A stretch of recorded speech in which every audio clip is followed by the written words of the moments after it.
I was leaving. Really?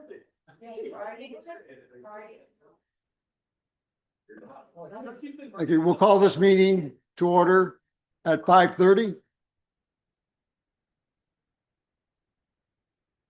That's what we need. I call this council meeting to order at 5:30. Members of the public have been invited to participate in this meeting of council by attending in person at the council chambers municipal office located at 10227 Nillerton Road in Coldstream, or by contacting the municipal clerk to receive a registration link to join the meeting electronically. Members of the public may access the meeting live stream or our Middlesex Center YouTube channel. Mayor DeVete is absent with notice to this meeting.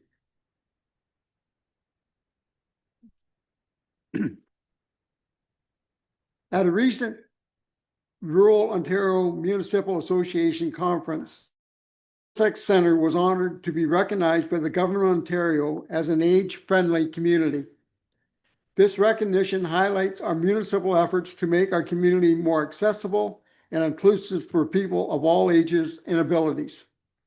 Age-friendly communities are places where the physical and social environments are designed to support older adults so they can live safely, enjoy good health, and remain active and engaged in Middlesex Center with the recognition by Raymond Child, Minister of Seniors and Accessibility, for the achievements we have made in creating spaces and programs that better support older adults across our community. Some of the key initiatives that contributed to the recognition include the senior centers, which offer senior-focused fitness and recreational programming at community centers throughout Middlesex Center. In addition, all customer-facing staff have completed dementia-friendly training to ensure they are better support residents living with dementia. We are also continuing to improve the accessibility of our buildings, including recent upgrades at the Kamoka Wellness Center, for which we received Rick Hansen Foundation Accessibility Certification. These programs reflect the municipality's commitment to providing accessible physical and social environments for older adults, as identified in both Community Service Master Plan and the Age-Friendly Community Action Plan. This important work has been led by our community services team, and I want to acknowledge the leadership of Manager Justin Fiddler, Recreation Coordinator Sam Cormier, and former Director Scott Mears, whose efforts have helped position Middlesex Center as a leader in rural age-friendly planning and programming. On behalf of council, I would like to commend Justin, Sam, and the entire community services team for their ongoing dedication to supporting residents of all ages and for their contributions toward creating a welcoming, inclusive community. And I do thank you very much, gentlemen, and we do have the certificate to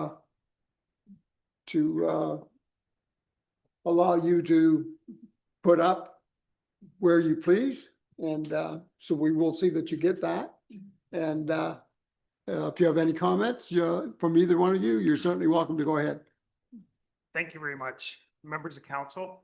It is truly an honor, and I truly do have to turn it over to Sam. He's the backbone in creating the programs and leading the programs, working with the leaders in the community to identify programs and finding instructors to go through and lead that. At the same time, our continued commitment to accessibility is all part of council. Through the annual budgets, council has been fully supportive of continuing to pass budgets that allow for continued accessibility enhancements and also enhancements throughout the all other facilities, not just accessibility, but ways to make it easier and better for the public to communicate and participate in the programs. So on behalf of the Community Services Department, we truly want to thank council for their full support as well. And certainly vice versa from council to you gentlemen for the work you're doing to bring our municipality up to this standard.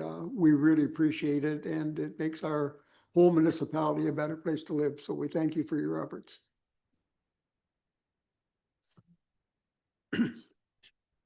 Okay, at this time, I would ask our clerk to read the land acknowledgement. Again, Go ahead. Thank you, Chair. The municipality of Middlesex Center recognizes that we are gathering on the traditional territory of the Anishinaabe, Haudenosaunee, and Lenni Lenape peoples. We acknowledge the enduring presence of First Nation, Métis, and Inuit people on this land and are committed to moving forward in the spirit of reconciliation and respect. Our neighboring First Nations communities, which continue to live as sovereign nations, include the Chippewa of the Thames First Nation, Oneida Nation of the Thames, and Munsee Delaware Nation. thank you. At this time, there are no additions to this evening's agenda. I would ask members of council, are there any disclosures of pecuniary interest to note? Seeing none, there are no delegations or presentations scheduled for this evening. We have a recommendation that the minutes of the January 14th, 2026 meetings of council be adopted as printed. Could I have a mover or a seconder for those, please? Councillor Cates, Councillor Burrs. Any questions? All in favor? So moved. Thank you. Recommendation that council move into public meetings at 5:36 p.m. pursuant to the Planning Act RSO 1990 as amended to consider the applications issued on the January 2026 council agenda. Can I have a mover? Councillor Shipley, seconder, Councillor Coles, thank you. Members of the public that wish to receive further notification of the applications being considered today, I ask you please send an email to planning@middlesexcenter.ca requesting further notification. Please be advised that comments expressed and written material presented are a matter of public record. If you have any questions on the applications being heard this evening, we ask that you direct those to the appropriate planner on the file. Members of the public that have requested to speak will be given a maximum of 5 minutes to address council and provide comments on the applications. In keeping with our procedural bylaw and our zone policy, I remind all of our meeting participants to use respectful language and uphold our values of cooperation, trust, and openness. The procedures will be as follows. The chair will ask the planner to explain the purpose of the application and to present the staff report. Members of the public who registered in advance and are attending in person will be asked for their comments. Members of the public who registered in advance and are attending virtually will be asked for their comments. Then any members of the public who are present and wish to delegate will be called on for their comments. Council may ask questions of the applicant, delegates, and or staff. The chair will then consider a motion of the application. ZBA 012026 Housing Accelerator Fund, HAF zoning review, municipality wide, and our planner Stephanie Bourbon will be reporting on this. Thank you. Great. Okay. Through the Deputy Mayor to the rest of council, I am very, very pleased to be here to present this zoning bylaw amendment. As you can see from the amendment, it is quite substantial. So just before we start, I do want to flag that there was an amendment, a revision to the recommendation. So we are recommending that that council approve in principle the amendment, and then we plan to come back with just some slight tweaks and mostly editorial revisions to our February 11th, where we'll ask for the specific bylaw to be passed. So I just wanted to call that out before I start. So I am here today to present this. Now, this is a combination, this amendment is a combination of the Housing Accelerator Fund initiatives that we have been undertaking, and also the comprehensive zoning bylaw review that we undertook in 2023. So as you recall, that was passed, the amending bylaw was passed on July 5th, 2023. And that had a lot of housekeeping amendments to our zoning bylaw. A lot of kind of small housekeeping changes, a couple larger ones. But unfortunately, because that was tied to the approval of our official plan, it's never come into force and effect. So that all of that work and all of those changes have just been have not come into effect to this point. So what we were able to bring forward at this time, we incorporated that with these changes that we were making to HAP, which I think our building department is also very, very excited for. I'll get into some of the specific changes, but I think it's a really exciting time for us to be bringing this forward now. So I'm going to just do a brief overview. I also have a colleague here from MHBC who is here to also provide a brief presentation on the Housing Accelerator Fund aspects of the amendment. So as you know, I'll just do the brief introduction that the municipality is eligible to receive up to 4.24 million in funding over 4 years, and that's from 2025 to 2028. The first installment of 1,061,700 has already been received. That was received in 2025. And continued funding for subsequent years will depend on the municipality's progress in meeting the commitments that we've made out, as well as the last installment is tied also to meeting some of our housing targets specifically. So there are 2 initiatives as part of the Housing Accelerator Fund. The first one is ending exclusionary zoning, and the second is increasing flexibility and reducing regulatory burdens. So those were the 2 themes that we were looking to get. So when we talk about exclusionary zoning, really what that means is really very, very, very specific zoning, which is really what we have. Our urban residential zones really only permitted single detached homes and semi-detached homes, and that was it. And so we really wanted to expand that, looking at additional residential units, and overall really just bringing our base zones here up to a more modern standard and something that supports more compact development, more affordable homes. As you can imagine, as our municipality has developed, our zoning bylaw, frankly, has been a bit out of date, and some of those regulations have been a bit out of date. So this was a really, really good exercise in us to review those standards. So one other thing that I will mention as well is that there were 4 municipalities in the county that received this funding and that had similar commitments through the funding. So that was Lucan, North Middlesex, Strathroy-Caradoc, and then Middlesex Centre. And so we have teamed together, the four municipalities have been working together with MHBC. One of the objectives of this was to bring some consistency among our zoning bylaws. And so I think we're really proud of the work that we've done to work together to do that. I will note that the structure of the bylaws are quite different. And so we really did try to bring in that consistency where we could. But this was not a comprehensive zoning bylaw review. So, we could only do so much in that. But I think we are quite proud of the consistency that we're bringing in those amendments.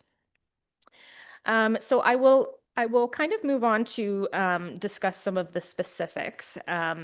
One of the again, I'll kind of focus on the 2023 review that we did, and I will let my colleague from MHBC speak more to the Housing Accelerator Fund initiatives. But one thing that you'll see is a framework for on-farm diversified uses. And so that's not something that we've had previously.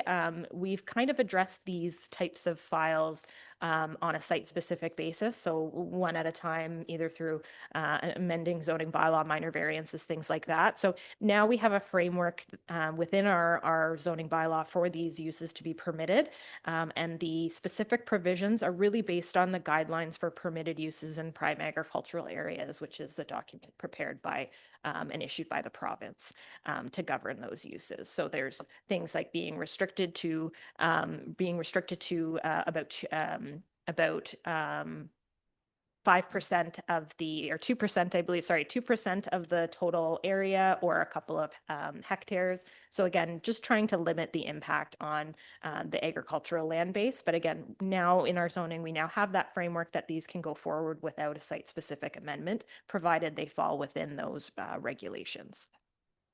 So something from the 2023 amendment as well was a new zone category for hamlet commercial areas. So this is our new C4 zone. So that's not something that we had previously, but that was really to reflect the more unique character of the commercial spaces within our hamlets. So before those commercial areas were zoned similarly to commercial areas, say in Kamoka, urban serviced areas. And so there really are differences there. So there was a new zone category introduced to reflect that. And then on the flip side, there some changes to the village center or village commercial, which is the term previously, is now our village center zone. And that is really applied to our urban and community settlement areas.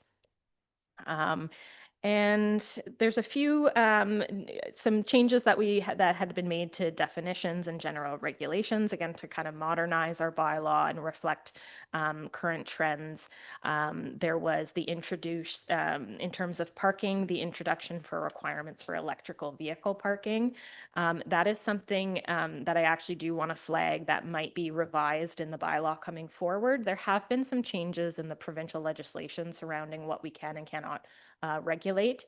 And so we did receive some correspondence, and staff are just kind of looking into this to see if electrical vehicle parking would fall into that category, which may make that tricky for us to implement. So we are doing a bit of research. That might be one thing that changes slightly. And then there are a number of what I'll call housekeeping amendments, especially around accessory use provisions. So these are really intended to speak to the most common forms of minor variances that we see. So we have introduced a reduction in side yard setback for accessory structures. Again, one of the most common minor variances that we receive. In the 2023 bylaw, that was actually brought down to 0.6 meters. But we did increase that in this bylaw to 0.75 meters. And that's just to recognize that the province has now introduced the 10% minor variance provision. So if you're within 10% or if you're within 90% of the zoning regulation for setbacks, then a minor variance wouldn't be required. And there are some concerns when we get down as low as 0.6 meters. There are some concerns with accessibility and access and building code concerns as well. So we did decide to bring that up a little bit just to account for that. Just in the smaller, the really like the 0.6 meter regulations. And then we've also made some changes to our accessory structure coverage requirements. Previously, it was limited to 3% of the lot area, or in our urban and community zones, or a certain maximum. Those maximums have been increased. So the size of accessory structures you're permitted to build has been increased, as well as the amount, the percentage has increased from 3% to 10%. Now, just to be clear, the overall base zone maximum lot coverage still applies. We're just loosening things up a bit in terms of the percentage that can be made up by an accessory structure. So whereas it was 3%, now it's 10%. That is, again, another one of our absolute most common minor variances. So I think with all of these revisions put together, I think we're going to see a pretty significant reduction in the amount of minor variances that you will be seeing coming before the Committee of Adjustment. So I think from there, I will just touch on parking a little bit. I know that parking has been a concern that has been brought up by council in the past. So part of this review and also bringing forward the recommendations from 2023, we did take a more critical look at our parking regulations.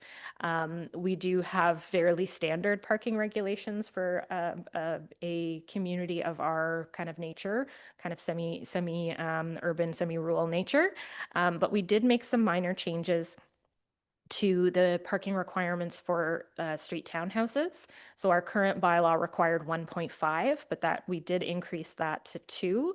And I would call this more of a technical amendment, considering street townhouses you can't provide half of a parking space, and they're on an individual lot basis, as the nature of street fronting towns are. So we did round that up to 2. It ends up getting rounded up anyway in practice. So again, more of a technical amendment. And we've also introduced the requirement for vehicle parking for any development, any structure, any development that has more than 5 or more units. So that we don't have visitor parking requirements in our zoning bylaw currently. We were again addressing that on a site-specific basis, but now moving forward, anything that has 5 units or more will be subject to parking requirements. So generally, and I'll just note that that does, the ratio is 0.15 visitor parking spaces per unit. And so, and I will just note that that does get rounded up. So when we're talking about 0.75, that gets rounded up to 1. And then another large component of this again, and I think my colleagues from MHBC will also touch on this, but is additional residential units. So as you can tell, just from our previous council meeting, we had 2 people of the folks that were in the audience that were interested in additional residential units. I can tell you we get calls almost every single day of folks wanting to introduce, wanting to construct an additional residential unit to house a family member for additional income, things like that. So it's something that has been required in our urban areas, so in our fully serviced urban areas, that the Planning Act requires us to permit that, but it hasn't, it's not as of right in the agricultural area. And that's really where we're seeing more of the interest in the agricultural area. We haven't seen quite as much uptake in the urban area just yet. But that is something that is also included in this, and it's very much based on the policies that the county has passed in their county official plan. They provided a framework for size, and again, I'll let my colleagues speak to that specifically, but that is directly based on the permissions that we have here are directly based on the county policies. And I will say for the urban area, what we've done as well is we have specified, so when I say urban area, I mean serviced, fully serviced settlement areas. So that only applies to Ilderton and Kamoka currently. And we've also identified that an additional residential unit, so whether it's attached within a structure, within an existing house or outside of that house detached, whether it's if it's inside, we have identified a maximum size of 85% of the existing house. And this is really to help us differentiate between additional residential units and something more like a duplex or a triplex or other multi-unit. So we do believe that having that 85% of the existing or the principal dwelling, we think that that will help, especially when we get to building permit stage, when we're looking at DCs, things like that. It'll help us clarify if it is an ARU or not. So I think that will be helpful. And then again, I will just also emphasize that we've also identified the need for the requirement for 1 parking space per additional residential unit as well. So that has to be provided on top of the base zone parking requirements. So the other large change, again, and I'll just kind of introduce this and I'll let my colleagues speak to it more, but the intent of this really is to support more dense development. Our community has very much been dominated by single family homes. We're starting to see the uptake in towns, but we really have been dominated by kind of larger lot single family homes, and you know, everything in the discussion on housing affordability really says that we need to move away from that, even from an you know, efficient use of infrastructure perspective. Everything, we really do need to start stepping away from that, and I think that's what this zoning bylaw amendment is showing. And so we've also introduced more unit types within our urban residential zones. So permitting multi-unit developments, which we've streamlined this a bit. Instead of having a ton of different definitions for stacked towns, stacked towns, back-to-back towns, triplexes, we've kind of streamlined that into a multi-unit development, and that can be in the form of a duplex, a triplex, just to kind of streamline that and to make it a bit more flexible. So I think that's really the high level pieces. And so I think I'll turn it over to my colleague Jennifer from MHBC, and she's going to provide a bit more information on those Housing Accelerator Fund zoning changes. Just hit your center button, Jennifer, and then I'll turn it green for you and you're good to go.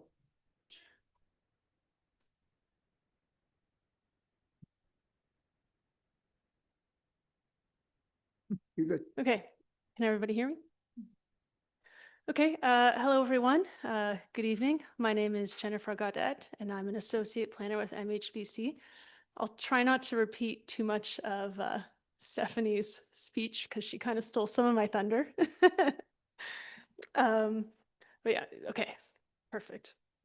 So as Stephanie mentioned, MHBC has been working with the county and 4 of the local municipalities to implement Housing Accelerator Fund zoning bylaw amendments. For Middlesex Center, as you can see on the screen, that includes ending exclusionary zoning, eliminating restrictions and adding flexibility, and establishing a framework for ARUs. As part of this work, you may recall back in June, we introduced the Phase 1 jurisdictional scan report, which is where we looked at over 20 municipalities in Canada, focusing on Ontario, seeing what they were doing, how they were regulating all the different residential zones, and then how they were also implementing the HAF program. So the zoning bylaw that you're looking at tonight combines the results of that jurisdictional scan as well as information and input that we had from the project team, so the 4 municipalities. And thanks a lot to Stephanie and everybody else, because it really helped us get that local input on what the common minor variances were, what they're hearing from the public, the questions they get asked. And yeah, we combine that into this. Next slide.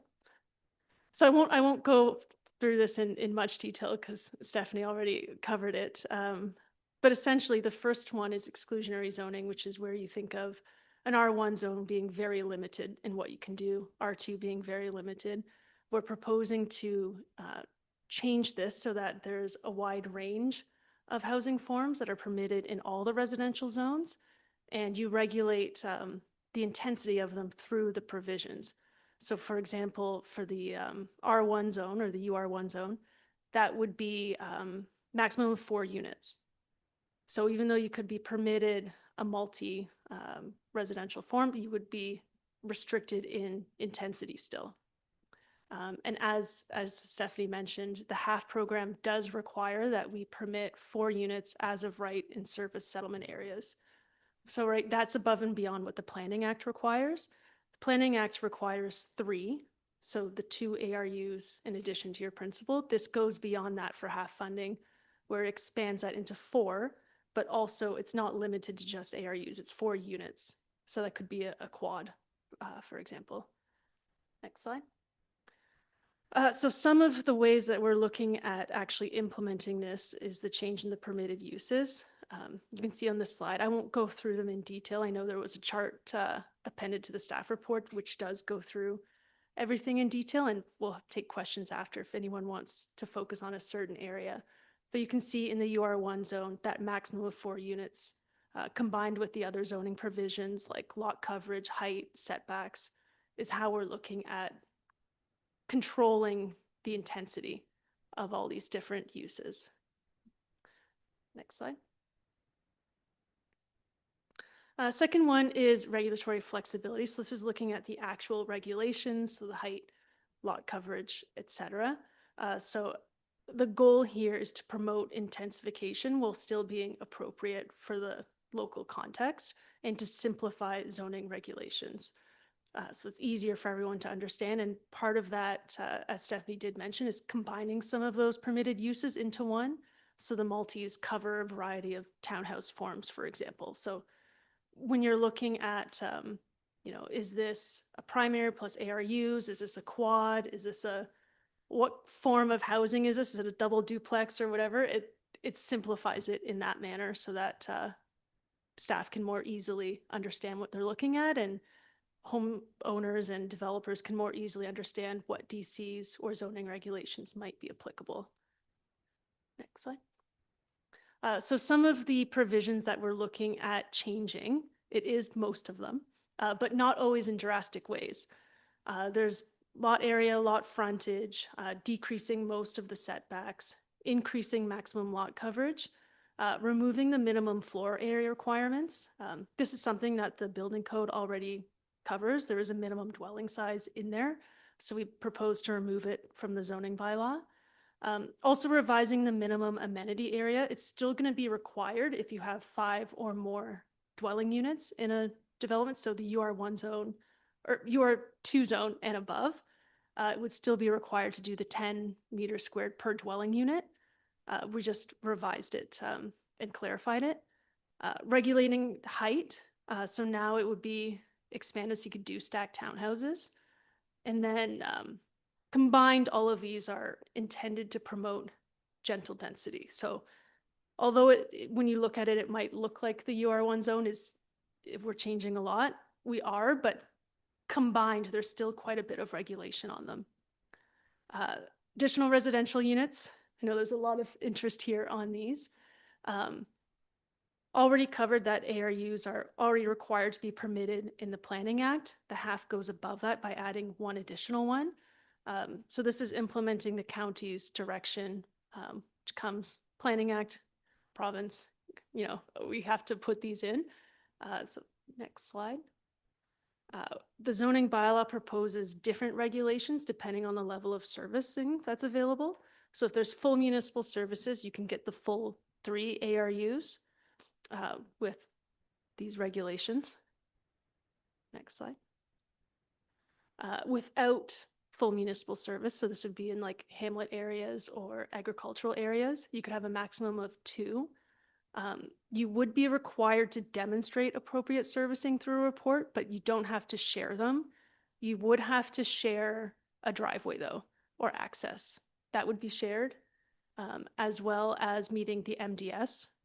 So that's trying to ensure, one, that the 2 dwellings or 3 dwellings are grouped, and also that you're not negatively impacting livestock operations and agricultural uses in the area.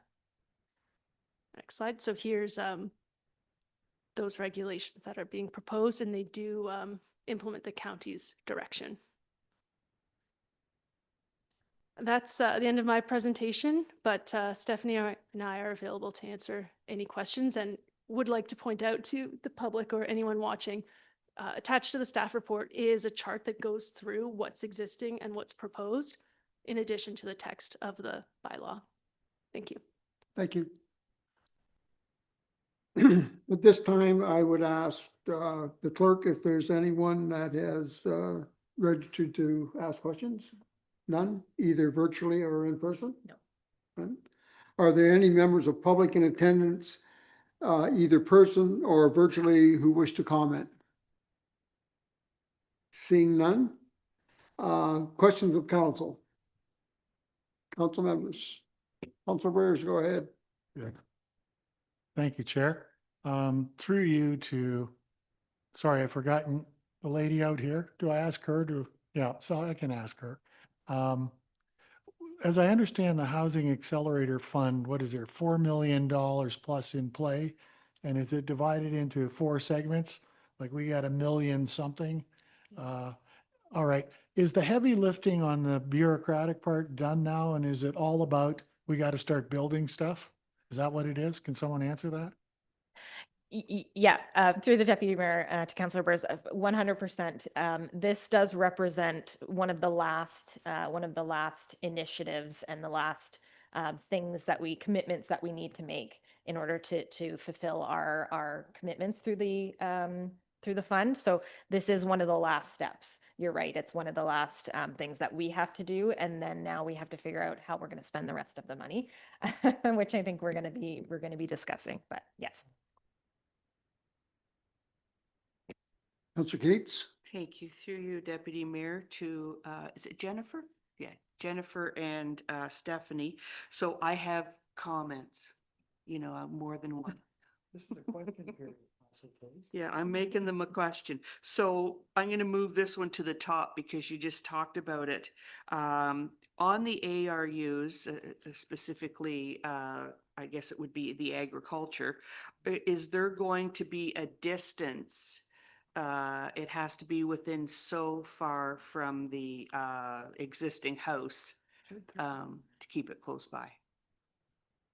Yes, through the Deputy Mayor to Councillor Cates, it's 30 meters. 30 meters. And Okay. this is direction, and we can put it back up on the screen. I will say that the regulations for additional residential units in the agricultural area are significant, and they directly come from the policies that were approved from the county. So that it is a bit complicated. I think we're going to be working with the county to develop some messaging and some more clear direction and guidance on that, because I do find it a bit confusing, frankly. And so we're going to be working to do that. But to answer your question, 30 meters from the closest point. Thank you very much. So I'm just quickly scanning all my jot notes here because I think that most of them have to do with parking, which shouldn't come as a big surprise to people because you know my pet peeves on the parking. So, thank you for laying it out. Thank you for the visitor parking. I will insert now. I've seen articles there's been some few articles from London and from some other areas. I saw one and I wish that I still had it. It said something like, don't let what the zoning bylaw says about the required parking be what guides you. Use the community needs. And it's like, so I'm still gonna talk about parking, just give you a heads up on that. So we've got 2 spaces per single.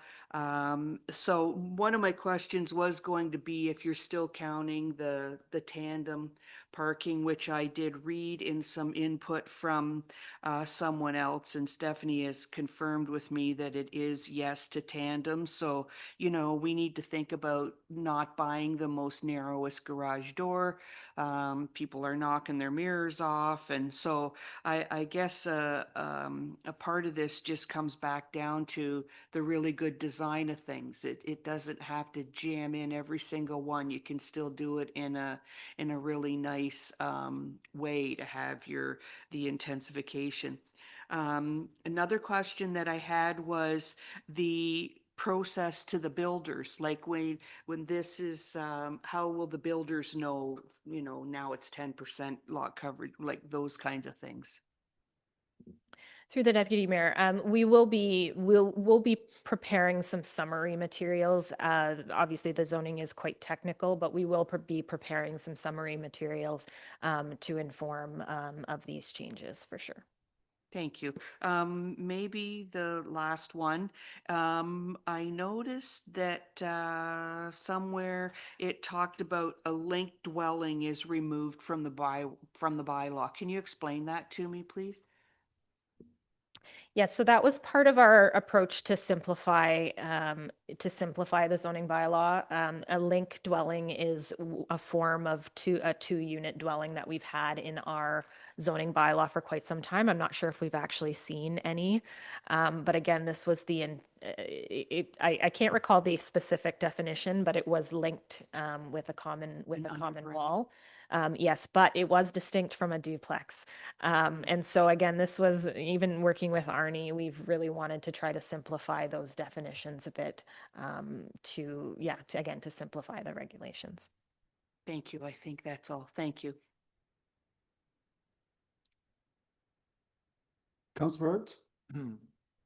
Through Deputy Mayor to Stephanie, with all these zoning updates we've done and minimum distances, and then I think you said the province, builder can still do 10% outside of them.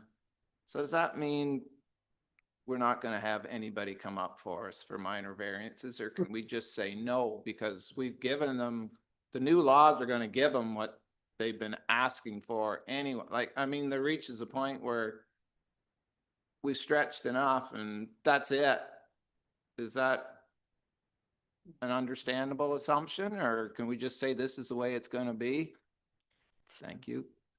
Through the deputy mayor to Councillor Arts. Unfortunately, I think this will significantly reduce what we will see, but we will still be having those minor variances come forward. And as a planner, I mean, I can say I've been speaking with some individuals specifically on detached additional residential units where maybe there's some site characteristics that mean they cannot meet that 30-meter where they cannot meet that 30-meter separation distance, but they really do meet the intent of the policies and the intent of that, which is to reduce the impact on agricultural land. So I will say the short answer is no, we can't do that. And yes, we will still see minor variances come through on these items. And I will just flag the provincial 90%. So if you're within 90%, currently that only applies to setbacks.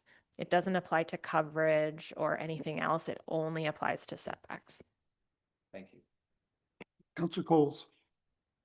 Thank you, Deputy. So through you, to Stephanie and Jennifer, I want to thank you for your work on this because we do appreciate the bylaw amendments and it helps us be more efficient, especially when we're sitting with Committee of Adjustments. So that is appreciated. And I think that you also, as you mentioned earlier, Stephanie, that you are going to make some changes based on some of the comments, which is great because one of the people writing in did say that he saw some inconsistencies. So thank you for looking at that. And I'm also with Sue on the parking.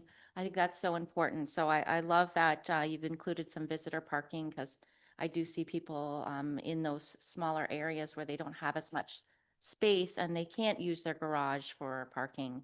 Honestly, it just doesn't happen. And with kids staying home longer and longer, they are now living at home longer until they're like 30 years old. So now they have an extra car and now that's on the street. And then Arnie has to send people out to give tickets. So thank you for looking at that and being able to change that.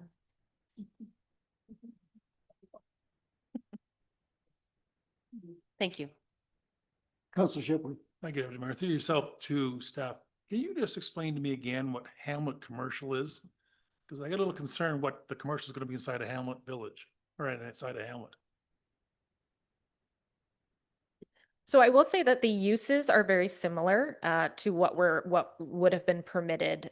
So basically what happened is a lot of the automotive focused uses were removed from our village center designation. So village center is intended to apply in the urban and community areas, which are really intended to be focused, pedestrian oriented, really not appropriate for those kind of, auto sales type uses, right? And so those are still permitted in the Hamlet commercial designation, but there are also specific regulations for lot sizing and things like that to recognize that they aren't serviced. And I'm just going to bring up the draft bylaw really quickly, just so that I could read you specifically the uses, so I don't forget any.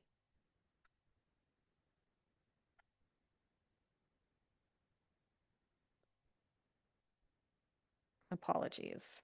Okay, so the permitted uses, so there is quite a long list here.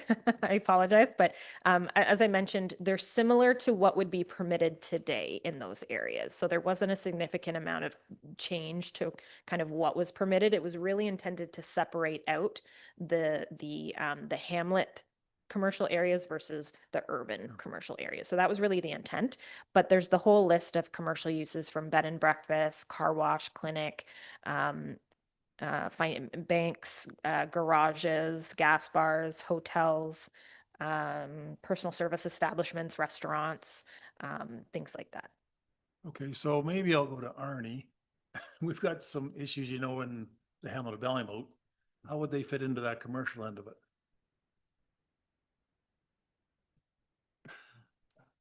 Good one, eh?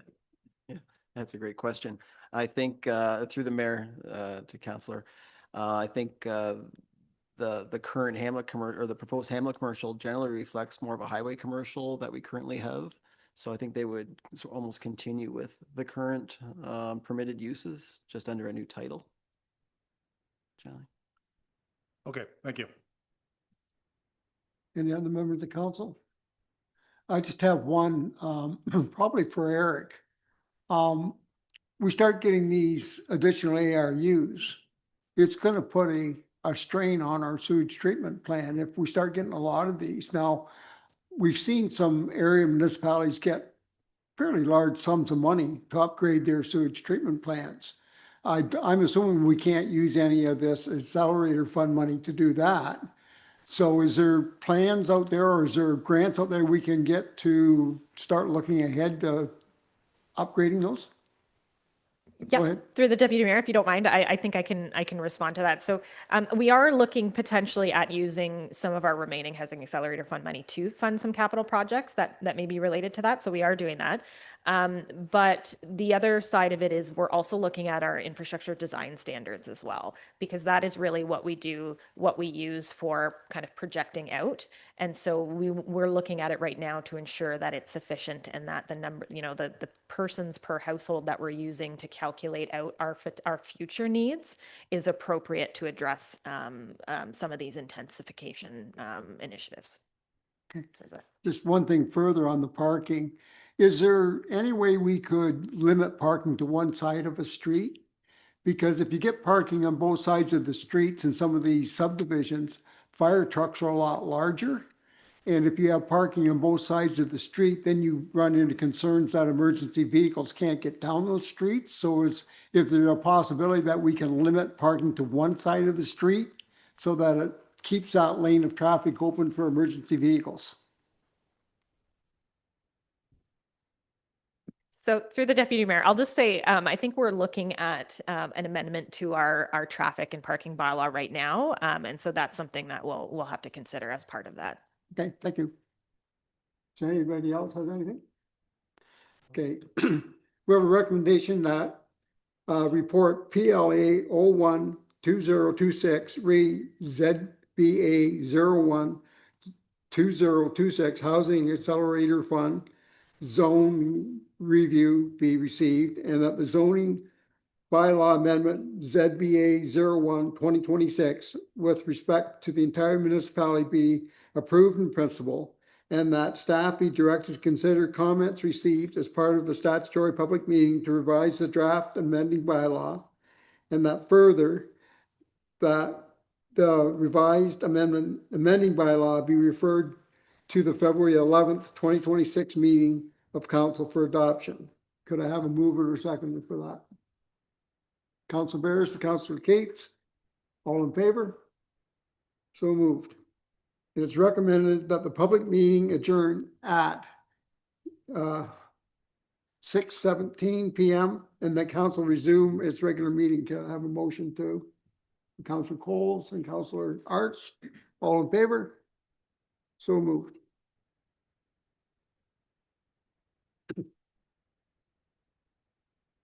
Do we need a motion to reconvene the general meeting or not? Yes, I think that's what I just did. Okay, yeah, okay. We're back in regular council meeting now. We will now deal with the consent agenda. Items listed under the consent agenda are received in one motion. Council members may request that one or more item be removed from the consent agenda. Are there any questions or anything that anyone wishes pulled from the consent agenda? I just have one question for Andrew. Seeing the precast culverts are coming in significantly less than what was budgeted. Is there a size of the creek that we can use these precast on, or are we looking at using more and more of them? Through the chair to Deputy Mayor, the budget amounts noted in the reports are the total construction budget, so that includes the purchase of the precast unit, Okay. but then also a contractor to install them as well.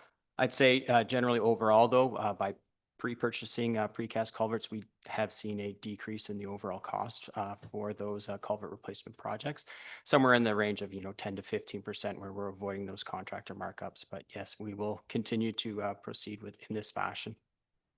Thank you. Anything further? Seeing none, recommend that the consent agenda items 9.1 through 9.7 listed on the January 28th, 2026 agenda be adopted as recommended. Councilor Shipley, Councilor Coles, all in favor? So moved.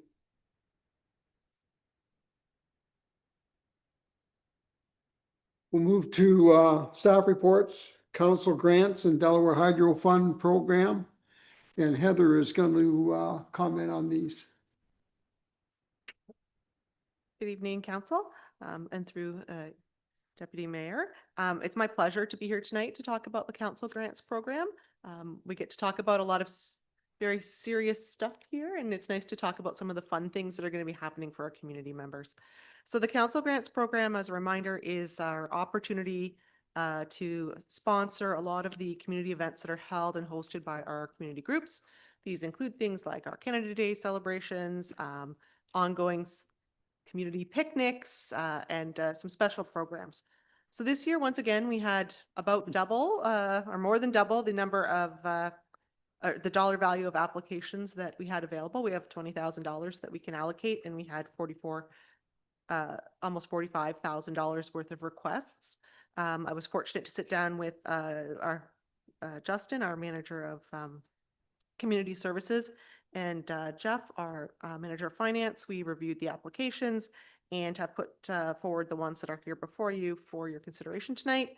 You'll see they include some that we expect to see every year, our Canada Days, as I mentioned, and then some other things that are new, such as a request from the Legion to be able to get some sound equipment so we can hear the Remembrance Day ceremonies. I think that's one we had all chatted about. So additionally, as part of this, I just wanted to mention this year we did have a special request that's already come through you and has been approved as part of the budget, which is the $15,000 donation, sponsorship donation to the Elderton 150 event. And happy to report that event is moving forward great guns. Our staff member Kristen is leading the charge there in her own spare time. So, and she's doing a fantastic job there. We're really looking forward to hearing all of the things they've got planned. I've outlined some of what they have here, including I know there's a concert. It's going to be a big concert. That's all I can say. That's all I know. There's going to be a lot of youth activities. Most of the community groups, the Optimist Alliance, things like that have also, kind of indicated they're going to be part of it. It's going to be a really fabulous event. So I wanted to just include that here so we have that whole picture of all the kind of events we're sponsoring this year.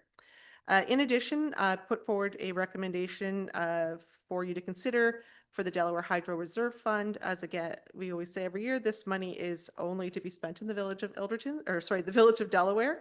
And this year, once again, we only had one small request, which was from the Lionesses to support their work on the flower baskets and the holiday lights, which I think are well received each year by the community members down there. So that's what we have here before you for your consideration. And that's Any questions? any questions?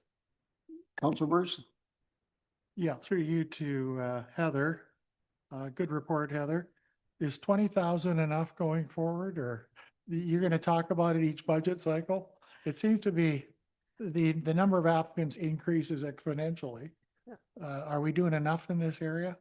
Through you, Deputy Mayor, a lot of people approach this, a lot of municipalities approach this differently, which is it becomes a factor in their budget every year, and they look at the amounts, and the amounts change. So maybe we say it's 20,000, and then next year we bring it forward and we increase it to keep up with inflation or whatever that looks like. But it tends to come back at budget time to most places. They don't commit to a consistent amount like we've done. I would say this has not increased since I've been here in 7 years, so it's probably time to look it up, upping the cost. But I think we do a good job with the money we have. So. Any further questions? Seeing none.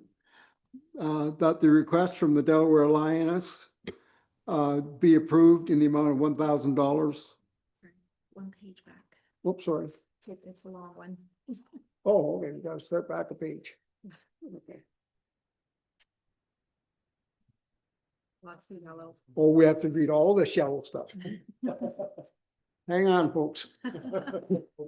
Recommendation that the report CPS 06-2026 read council grants and Delaware Hydro Reserve Fund 2026 be received, and that in accordance with the council grants policy, the request from VGC London be approved in the amount of $4,000. The request from the Community Futures Middlesex be approved in the amount of $1,250. The request from Delco Bridge Canada Day Community be approved in the amount of $1,000. And the request from Middlesex Center Archives be approved in the amount of $2,917. If the request of the Optimus Club of Bryanston Burr be approved in the amount of $2,000, and the request of the Optimus Club of Illerton be approved in the amount of $850. The request of the Optimus Club of Kamoka Kilworth be approved in the amount of $1,500. The amount from the Poplar Hill Lions for Trees Middlesex Center be approved in the amount of $1,500. The request for the Poplar Hill Picnic be approved in the amount of $1,500. The request from the Royal Canadian Legion Branch 598 Delaware be approved in the amount of $2,158.67. And that the request from the Delaware Lioness be approved in the amount of $1,000 in accordance with the Delaware Hydro Reserve Fund policy. And further, that the staff be directed to prepare correspondence and or issue payment to the above needed organizations. Can I have someone move those? Councilor Coles, seconded by Councilor Burrs. Any questions? All in favor? So moved.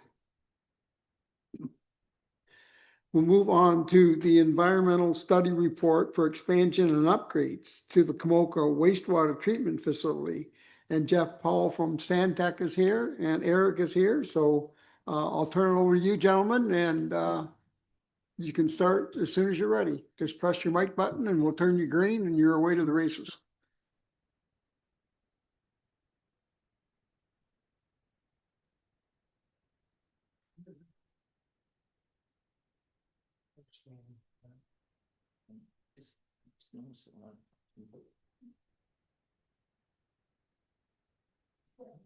Hit your button in the center.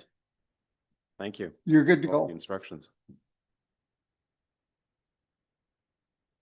All right. Thanks so much for having me tonight. So, yeah, I am here to talk about the expansion of the Kamoka wastewater treatment facility. We are wrapping up the class environmental assessment for that project. So we're here to present our findings this evening. Next slide. So a little bit of history here. So many of you will have probably remembered my face from the servicing master plan. Stantec undertook on behalf of Middlesex Center the servicing master plan. A number of projects were recommended out of that servicing master plan to obviously accommodate growth throughout the municipality. One of those projects was the expansion of the Kamoka wastewater treatment facility. So of the projects that we recommended in the servicing master plan, most of those projects, actually all of those projects with the exception of the Kamoka wastewater facility, were covered through that study, covered off the requirements of the Class EA, except for the expansion of the Kamoka facility. The Kamoka facility obviously having a little bit more of an impact to the environment required further study. So from that servicing master plan, we did come to the conclusion in that study that in order to service growth in Kamoka, Kilworth, and Delaware, that the preferred alternative to service that growth was an expansion of the Kamoka wastewater treatment facility. So essentially, this study was building upon the servicing master plan to say, okay, we've made that decision. We've made the decision that in order to service growth in Kamoka, Kilworth, and Delaware, we are going to expand the Kamoka wastewater facility. Now the question is, how are we going to do that? Next slide. So really purpose of the project, really just summarizing the how we're going to do that. So maybe to get a little bit of the technical aspects of the Class EA.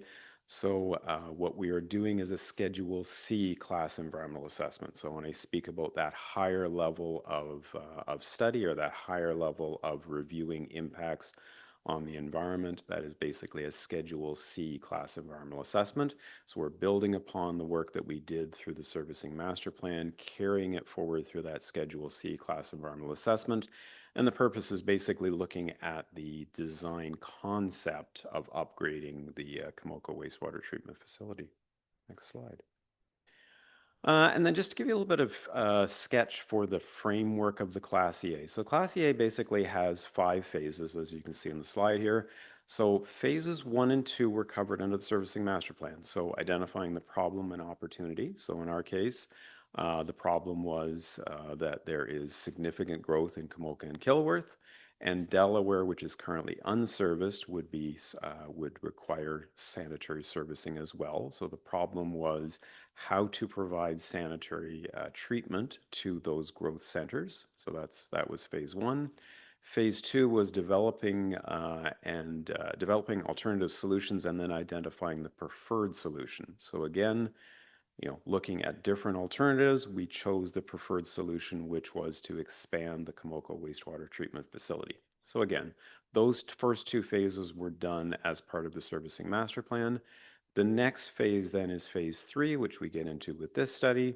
We look at alternative design solutions. So we get a little bit more in the weeds now on the how of the way we're going to actually expand the Camoka facility. So we made the decision that the Camoka facility is going to be expanded.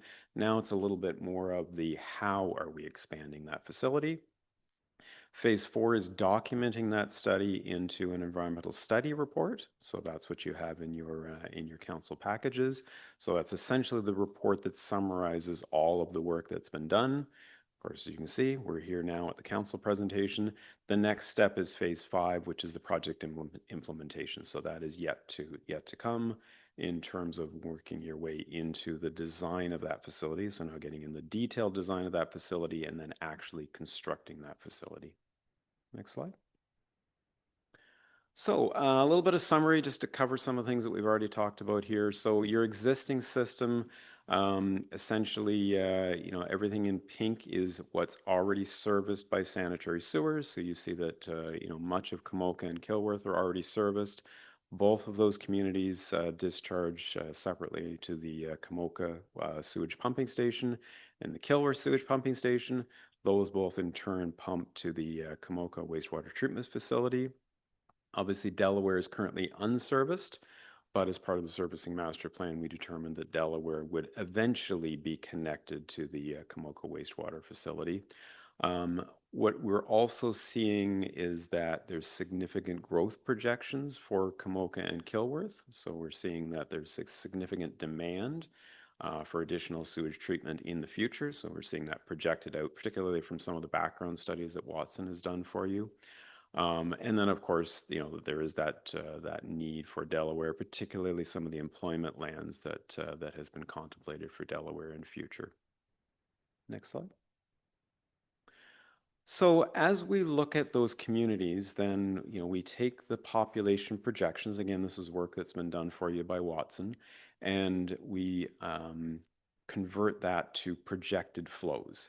Now, obviously, this does assume that there is a linear growth pattern, which is not necessarily reality, but the projections obviously have to make an assumption of linear growth. So, there's a projection of sort of linear growth of flows in coordination with the growth in population. So just to summarize some of the numbers that you see in the slide here. So your current flow at the Camoka wastewater treatment facility is just a little shy of 17,000 cubic meters per day. As we work that forward, the flows that you're seeing coming from Camoka Kilworth is going to grow in the next 10 years, so to 2036. We're projecting that flow is going to grow to 2,500, and then to the 2046, which is the time horizon, 20-year time horizon for our study, is going to grow to approximately 3,900 cubic meters per day. We made the assumption that Delaware would be serviced somewhere in that 2036 to 2046 time horizon. Obviously, this is up to council as to when you choose to extend servicing, but for the purposes of our study, we assumed that it wasn't in the next 10 years, but it would be in the next 10 years after that, so somewhere in that 2036 to 2046 range. So essentially, as you compile all of these numbers, as I say, you're at 1,700 cubic meters per day right now. By the time you get to that 20-year horizon, you're at 5,200 cubic meters per day. So essentially, for the sake of our study, we were looking to provide sufficient treatment at the Camoka facility for at least 5,200 cubic meters per day. Just to give you a little bit of grounding as far as what the plant is today. So the capacity of the plant as it stands right now is 2,250 cubic meters per day. And just to sort of put an asterisk beside the fact that you generally don't want to run to the maximum capacity before you start building your next expansion. So generally the rule of thumb is that you're looking at when you reach about 85% of your current rated capacity, that's when you're going to want to be underway with your expansion. So 85% of your current capacity is roughly 1900 cubic meters per day. You're currently at 1700. So as you can appreciate, you are very quickly approaching the limit at which you want to undertake this expansion. So hence, of course, staff has advanced the EA, and I know that in your reports and in your consent item, there is an item speaking about advancing the detailed design forthwith after the EA is completed. Next slide, thank you.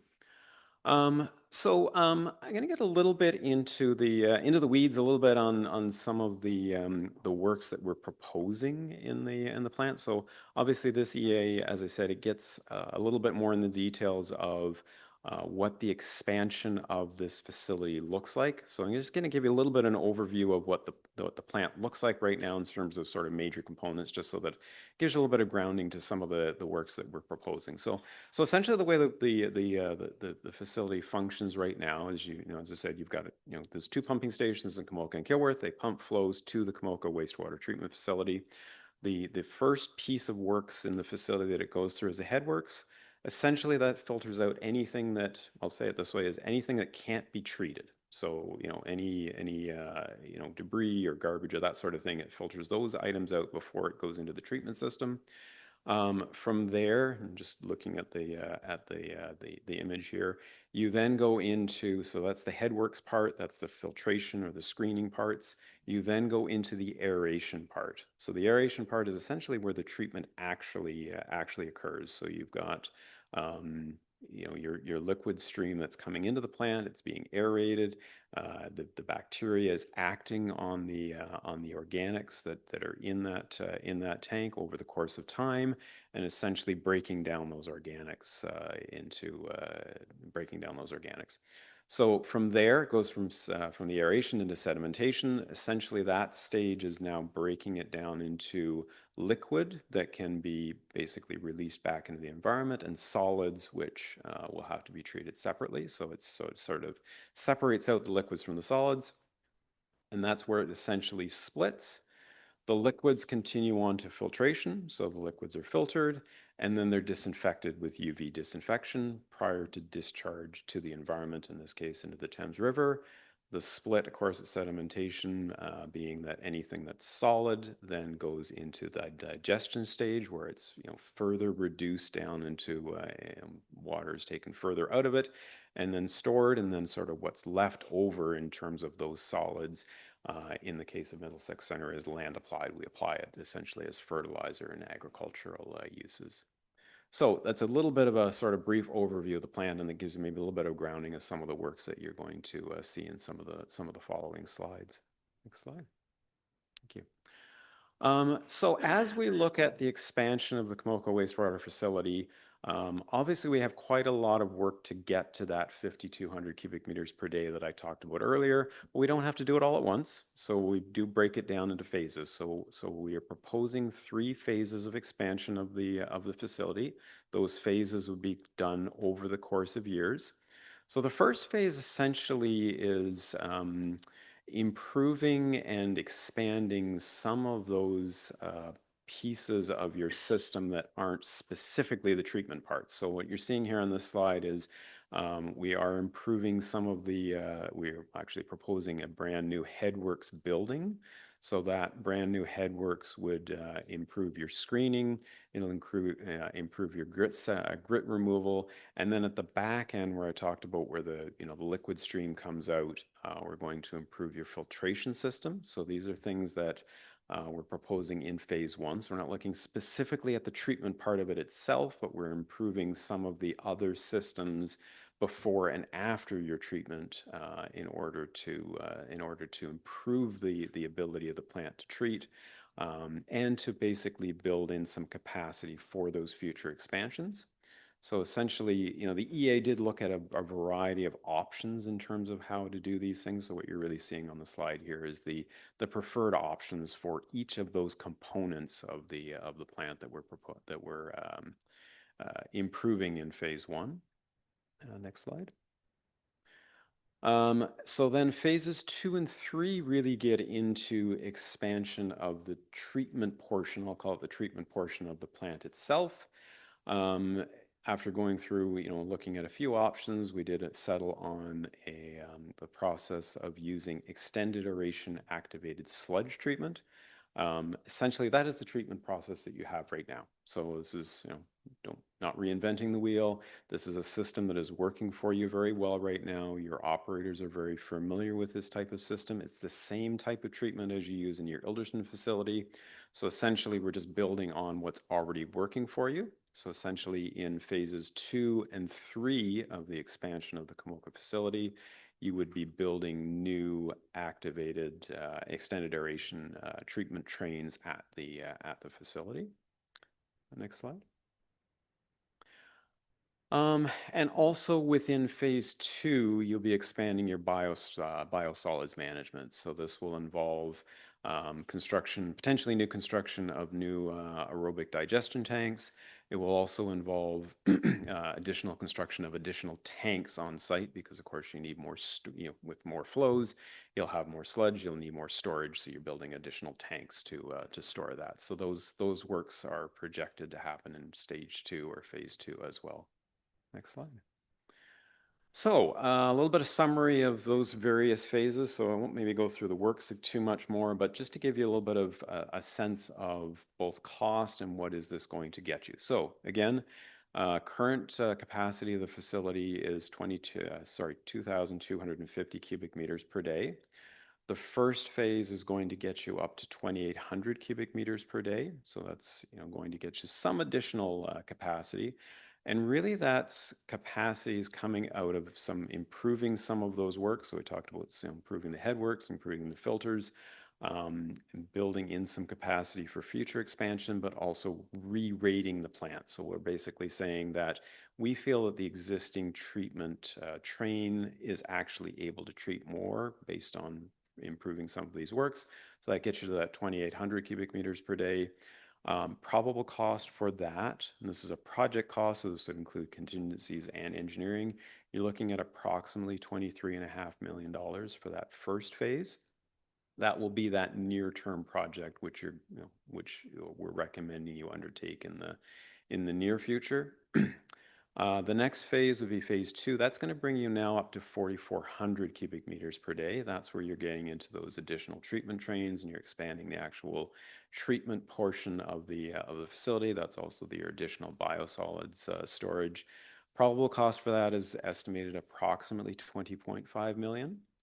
And then the third phase, you're looking at bringing that to 6,000 cubic meters per day. So again, if we go back to our population projections and our projected flows, we were saying we needed at least 5,200 cubic meters per day to get us to 2046. We're saying that the third phase is going to get you to a treatment capacity of 6,000 cubic meters per day. Again, that's a further expansion of your treatment facilities and a few other, smaller works. There is the possibility that you may have to construct a second outfall into the Thames River. So again, once you've treated the flows, you release those to the Thames River, you release them to the environment. That pipe obviously has a limited capacity.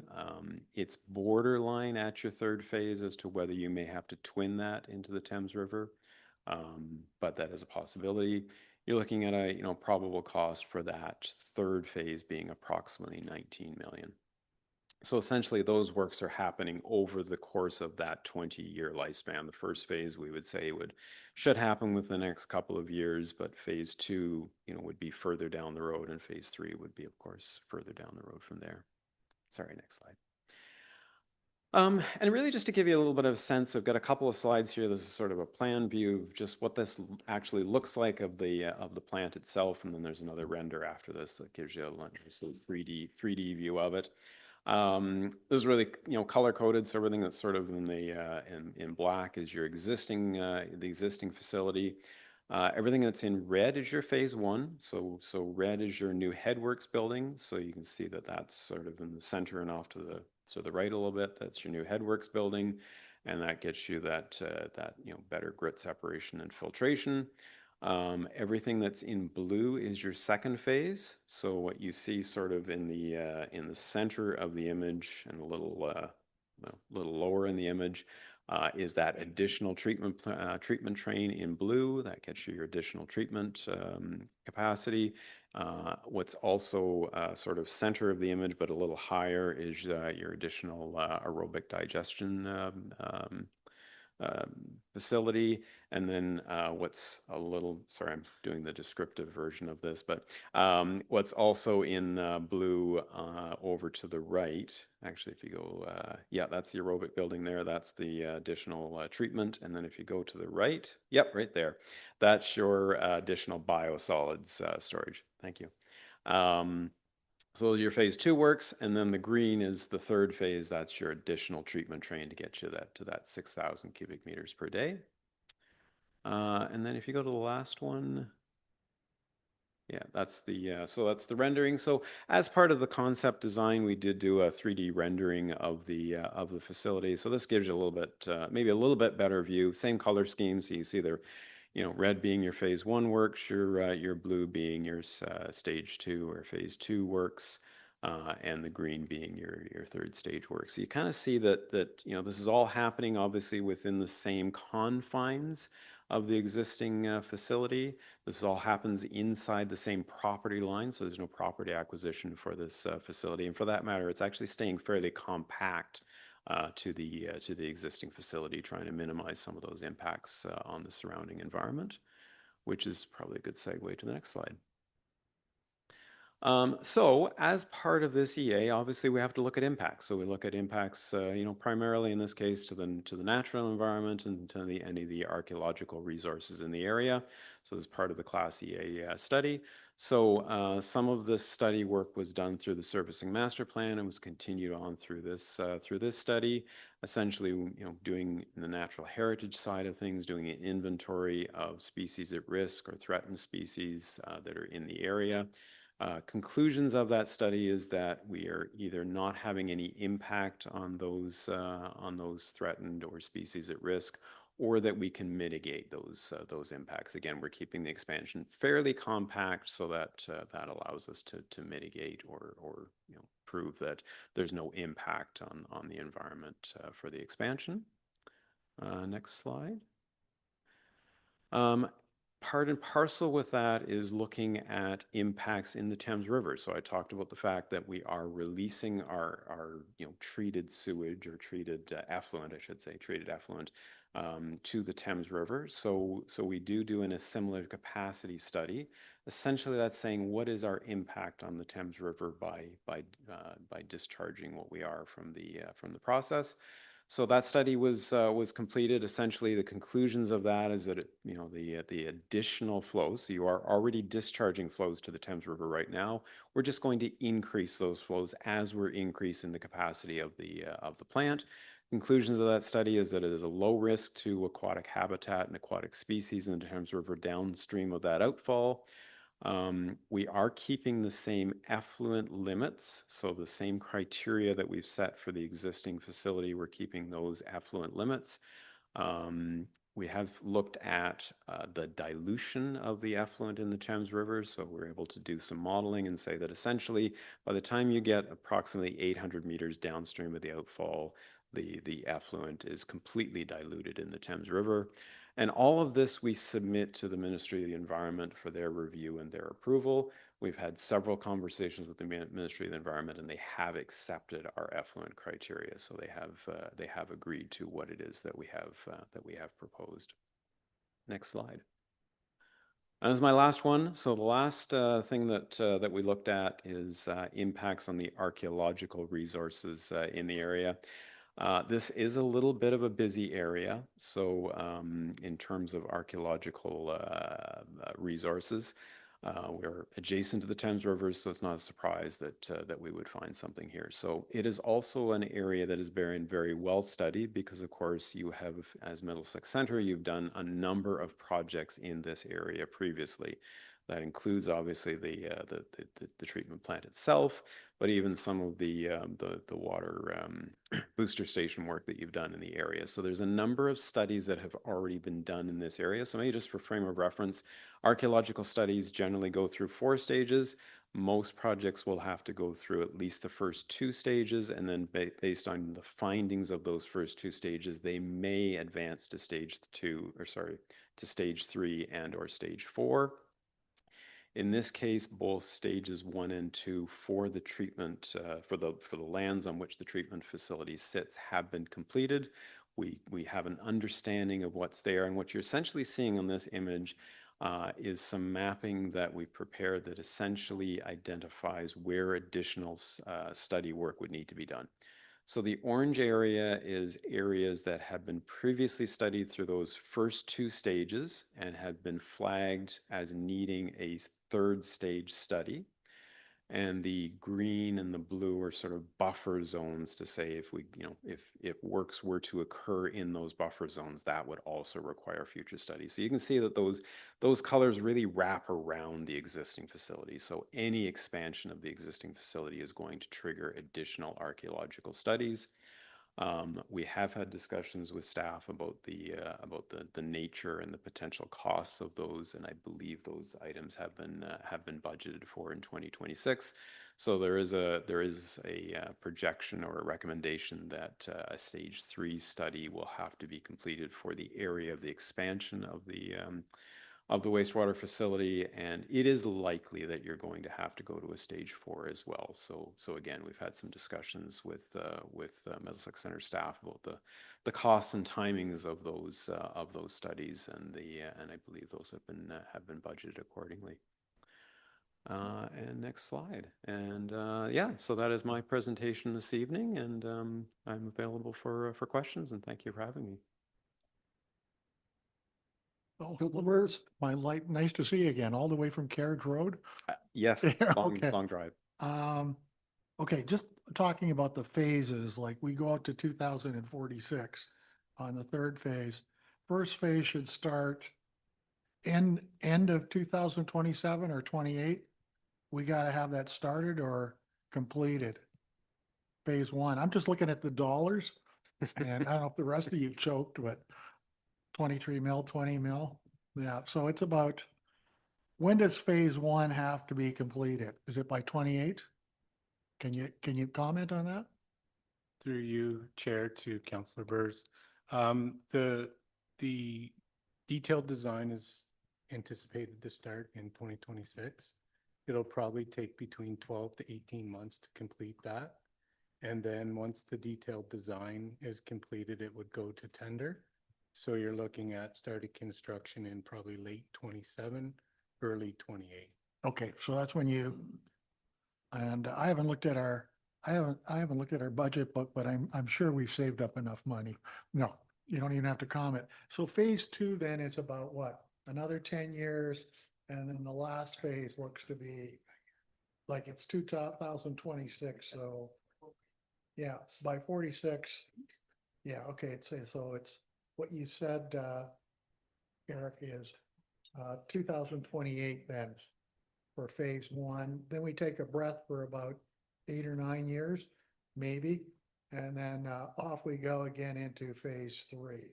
So another question, if you can comment, Strathroy Caradoc was awarded 15 million for a waste treatment project. Maybe you can answer this, Eric. Is this similar to what we were doing? Through you, Chair, to Councillor Burrs. It's my understanding that that grant money was through a federal fund, maybe provincial, I'm not 100% sure, but it was related to facilities that were struggling with environmental factors. So we were not in the same situation to apply for a grant of that type. God, look, we're too good, or, like, we don't take it to the edge like everybody else does, right? Okay, thank you very much. Good job. Counselor Gates. Thank you. Through you, Deputy Mayor, to Paul and Eric. Nice to see you.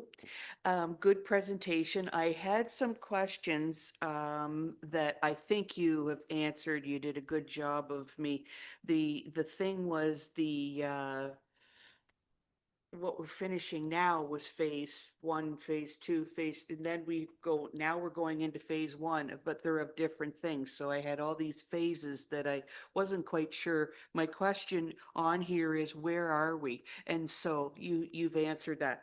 So partly Councillor Beers said that. So this year, we are 883,000, and I understand for the design, and then we'll have the 12 to 16 months. And then is that 883 part of the phase one, 23 million, or does that happen after that?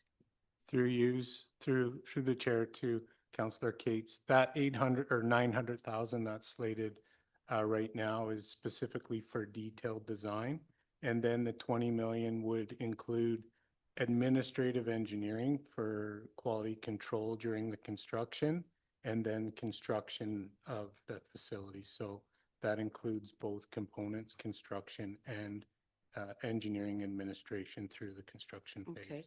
Thank you. So if we have to get our capacity up quickly, can we do that? If we suddenly have a big burst of all this growth and we're at our capacities, can we, fingers crossed, can we ramp this up a little bit? Or is this, I guess the money tells the tale, right? Yeah, it's through the deputy mayor. There's certainly no easy way to get capacity, but as an engineer, I've always recommend doing proper study work and planning in advance. I would say that as a municipality, you're in a very good place. As you followed my numbers, you're currently 1,700 cubic meters per day. Your plant is rated for 2,250. You still have a fair bit of space there, and as much as Eric is certainly talking about a relatively long cycle of detailed design and construction, you have planned well in advance. You have time to do this, and there are relatively aggressive growth projections for Kamoka Kilworth that are included in that. So from my standpoint, I think you've got lots of lead time because you plan very well in advance. Excellent, thank you. And the other thing, I did notice all the little triangles so your explanation on the archaeology digs was good. I noticed all those and I thought, whoa, what is happening here? One little side question note, who is Scott Weidel? I noticed that was written on everything and I wasn't sure if he was somebody that owned that land and we only owned in between, but I did notice that. Thank you. Through you, Deputy Mayor Brennan, to Councillor Cates, that is the actual archaeological professional that did the work for that site. They have to have it registered under their license or. Okay, thank you. Counselor Arts. Through your deputy mayor to Paul or Eric, not for sure if I got my numbers right, but when we got up to 3,600 cubic meters per day, the biosolids storage tank would only have an estimated 115 days storage. Is that correct, or was I getting something wrong in those numbers? Through you, Chair, to Councillor Arts, I'd have to look at those numbers to confirm exactly where the percentage or the capacity of those tanks come from. But based upon the design and some of the preliminary work that we're doing, it's just theoretical calculations that we're doing. So I'll have to look at those numbers more in depth to bring back something to you. Well, the reason why I'm asking is in agriculture for liquid storage, they're talking about going to 360 days storage. So I figured this plant would need at least 8 months storage, but I assumed you guys would have that all designed too. It's probably a dumb question, but Yeah, through you, Chair, to Councillor Arts, that is something that was brought forward by myself during the tech memo number 1, which is the current conditions of the facility. The ministry does have guidelines through their NASM plan or the Nutrient Management Act for the amount of storage required at a wastewater facility. It used to be 180 days maximum required for storage, and I recommended that we stay within that 180 days. And then we have a pretty robust biosolids management program that allows us to get on the agricultural land quickly in the spring, and then again in the fall to ensure that we can get through the non-haulage periods between December 1st and April 1st of every year. Okay, thank you. Any further questions now? Court, Coles, Shipley, no? Okay. We have a recommendation that report PWE 04-2026, environmental study report for expansion and upgrades to the Kamoka wastewater treatment facility be received and adopted, and that council direct staff to proceed with the filing of the environmental study report ESR for the mandatory 30-day public review period under the municipal class environment assessment process. And further, that council authorized staff to initiate the process for the detailed engineering design planning for phase 1 of the expansion upon completion of the 30-day review period. Do I have a motion? Councilor Shipley, seconded by Councilor Arts. All in favor? That is so moved. Thank you, Jeff and Eric. We appreciate that.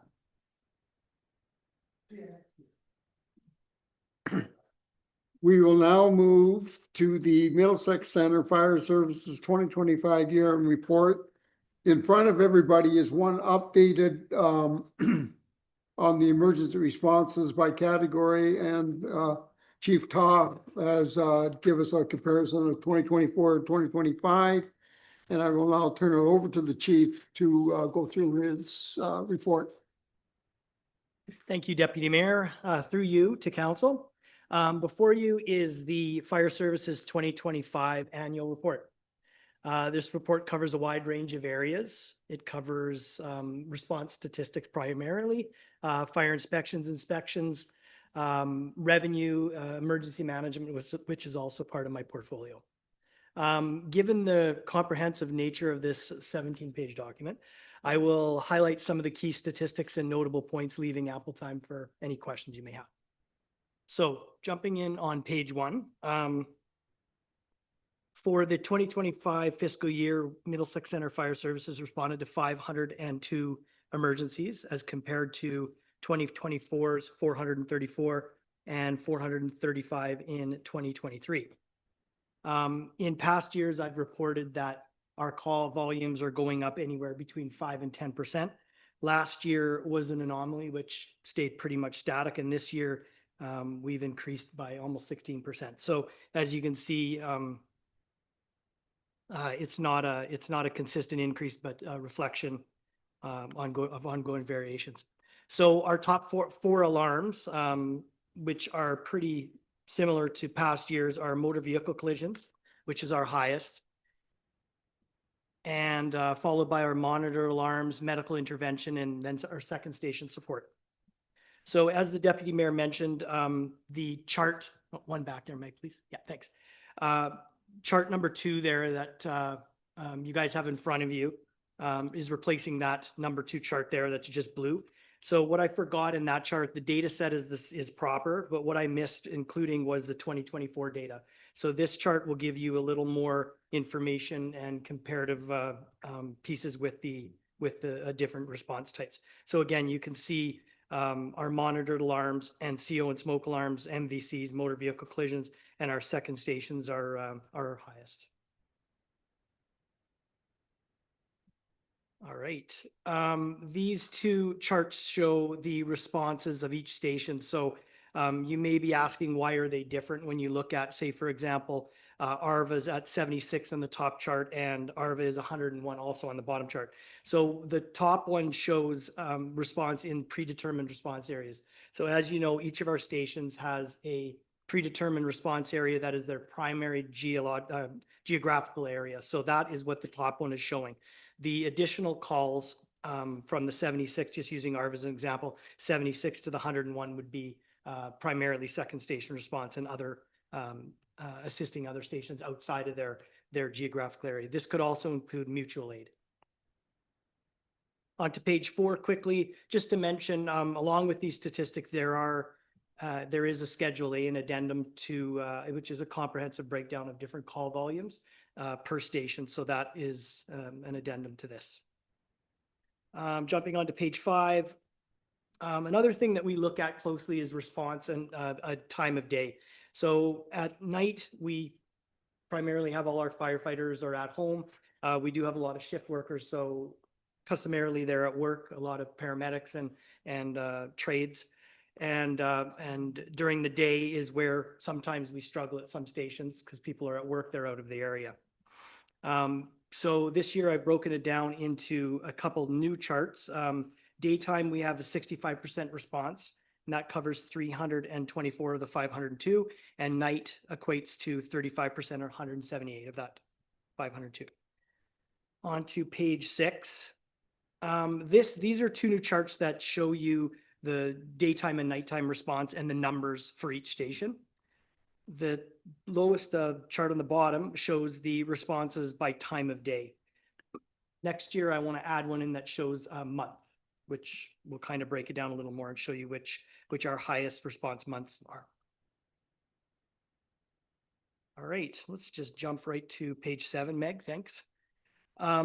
Fire prevention inspections. As you know, this is another requirement under the Fire Protection Prevention Act that we conduct inspections based on different type of occupancies. So we do that. For this year, our fire prevention inspection division conducted 330 inspections compared to the 481 in 24, 252 in 2023. So with that, we have a partnership with North Middlesex and Thames Center that we provide services, both inspections for North Middlesex and investigations and inspections for Thames Center. And page 7 shows you some charts of routine inspections, requests, complaints, and the types of risks of occupancies that we've inspected for over the 3 municipalities. Fire inspections, like I mentioned, we conduct fire inspections for North Middlesex and Middlesex Center only. For 2025, we conducted 7 in Middlesex Center and 6 in North Middlesex. All right, jumping down to page 9, I wanted to talk a little bit about grants and revenue. For 2025, Fire Services was able to secure grants and combined with realized revenues of $261,367.33. Now, with that, the grant that we recently received from the provincial government of just under $80,000, that's also going to be part of 2026. So we received it in 25 and we'll be spending it in 2026. All right, jumping to page 11. I did receive a couple questions from some of you in regards to training. So our training development program and training cadre is very complex. So to get into, to answer those questions in council here would take a lot more time than I think we have tonight. And so what we've come up with is we're going to hold a lunch and learn. We're hoping for somewhere in February, but that email will be coming from our CAO shortly if it hasn't gone out already. And we're going to talk a little more about the in-house training, our programs, and how we test our employees essentially just after we hire them, make sure they're adequate for the role. Yeah, we're hoping somewhere around February 11th for that. So we'll do hopefully after the council meeting on the 11th, if everybody can make it. So just a couple quick points. So this year for 2025, we piloted a small group training program for 2 of our firefighters that didn't make the minimum grandfathering requirement back in 2013. So we're training them for their level 1 and level 2 certification, and that's taking place at our ARVA station. And again, we'll talk about the in-depth details on this because it's a little too much to get into now. But after completion, to see how this program is going to, if it's going to proceed, we're going to look a little more at actual costs and gather a lot of participant feedback on this. That'll determine future feasibility of that.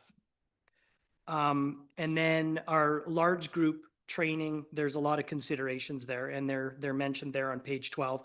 And again, like I said, we'll talk about that a little more in depth at our lunch and learn. Let's jump to page 14 if we could, Meg.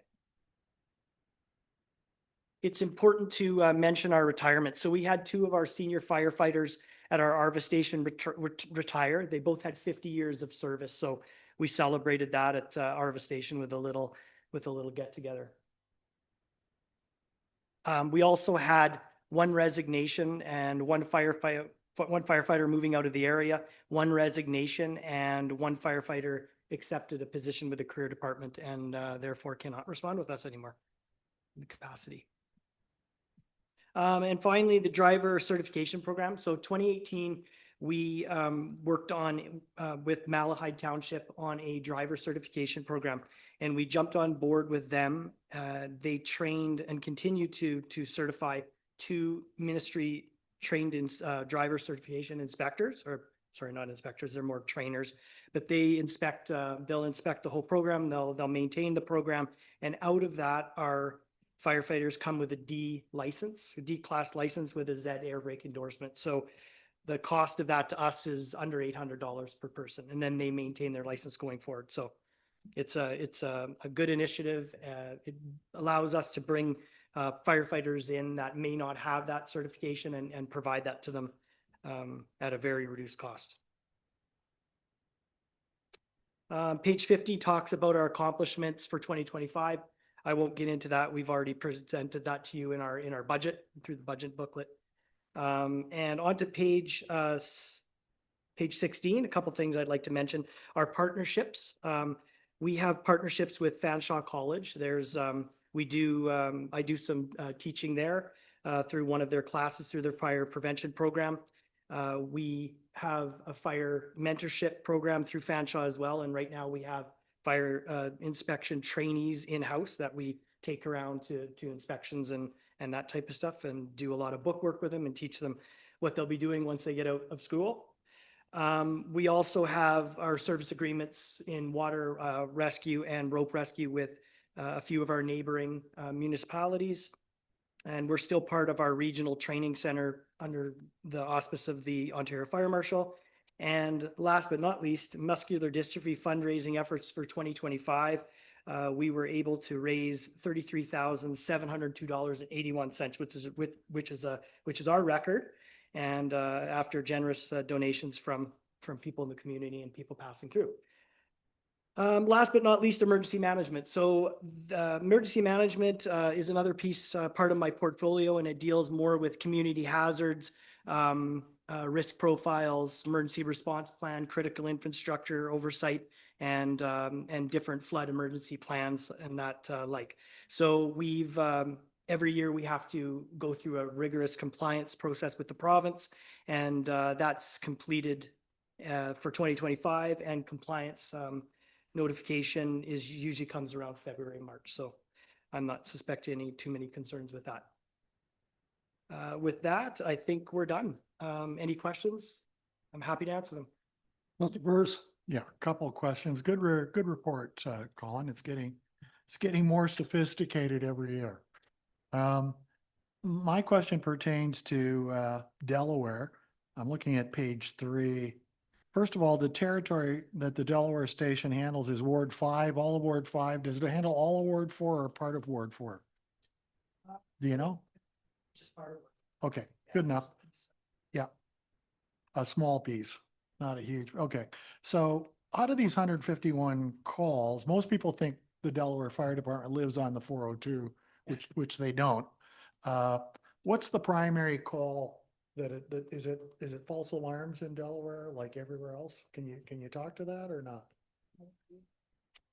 Yeah, absolutely. I don't think it's broken down. Yeah, absolutely. Delaware responds to a lot of CO alarms and a lot of false alarms. We do have a lot of motor vehicle collisions and medicals. Those would be their primary. Okay. Yeah, second station is not something that Delaware does, given their Yeah. okay, geography down super. south, but. Yeah, thank you. Councillor Cates? Thank you through you, Deputy Mayor, to the chief. Thank you. Great report. I always like to see these numbers and I don't have a lot to add, but thank you. Thank you for your service, you and your team. Thank you. Quiet down here? We're happy. Okay. The recommendation is that report FES 01-2026, read Middlesex Center Fire Services 2025 year-end report be received for information. Moved by Council Coles, seconded by Council Shipley. All in favor? Thank you. We have no notices of a motion for today's meeting. Correspondent recommendation number one is that correspond, or first of all, I'll ask if is there anyone that wishes to pull any of the correspondence for further comments? Go ahead, Councilor Cates. Thank you. Thank you through you, Deputy Mayor. I think that we should, I think that the correspondence from the Middlesex Library is asking us for support with their motion. And so I'm thinking we should pull that to support their, support the library. For the Could you talk? proposed, Yeah. proposed amendments to the Canada Post for yeah. the shipping the books to the blind, etc. And they're asking for support. That staff be directed to seek support from Middlesex County Council and local municipal councils regarding the impact of Bill C-15. And when you go on to read it, it talks about those changes will no longer have all of the capacity or the ability to send all the books and things for free. Okay. Okay, we can add that to the recommendations that we have.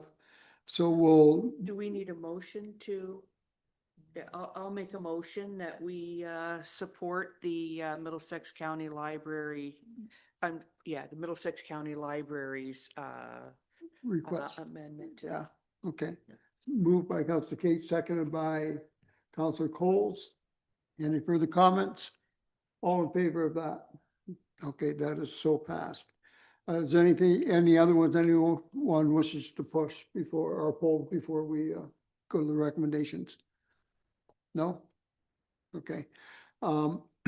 Recommendation number one, that correspondence items 12.1 through 12.4 be received for information. Recommendation number two is that do we have to do them individually? We can do them all one. Individual. Okay, the first one is correspondence items 12.1 through 12.4 be received for information. Motion. Councilor Arts? What's that? Yeah, we'll have a second motion. Okay, second. Yeah, Councilor Arts, Councilor Coles for the first recommendation, all in favor? Thank you. Recommendation number two, that corresponds items 12.5, request for a letter to provide application for mosquito larviciding permits be received. And that staff be directed to submit the attached letter in support of the MLHU larviciding program. Motion. Councilor Bears, seconded by Councilor Cates. All in favor? Thank you. We haven't had a county council meeting. We were out at the new building out at the end of Adelaide Street today. They had a presentation putting up the final steel member on the steel structure. So that was done today, and that's the only thing from county council. Is there any other business that any member of council wishes to discuss at this time? Seeing none? At this time, recommendation that the Council of Middlesex Center adjourn to closed session at 7:18 pursuant to section 239(2) of the Municipal Act 2001 as amended to discuss the following matters. One item pursuant to section 239-2E regarding litigation of potential litigation, including matters before administrative tribunals affecting the municipality or local board, and section 239-2F regarding advice that is subject to solicitor-client privilege, including communications necessary for the purpose, develop matter in Ward 4, and two items pursuant to section 239-2F regarding advice that is subject to solicitor-client privilege, including communications necessary for the purpose, development matter Ward 2, property matter Ward 4. Do I have a motion to go into closed session? Councilor Coles, Councilor Shipley, all in favor? We'll adjourn for a couple of minutes until we get our solicitor here and we go offline.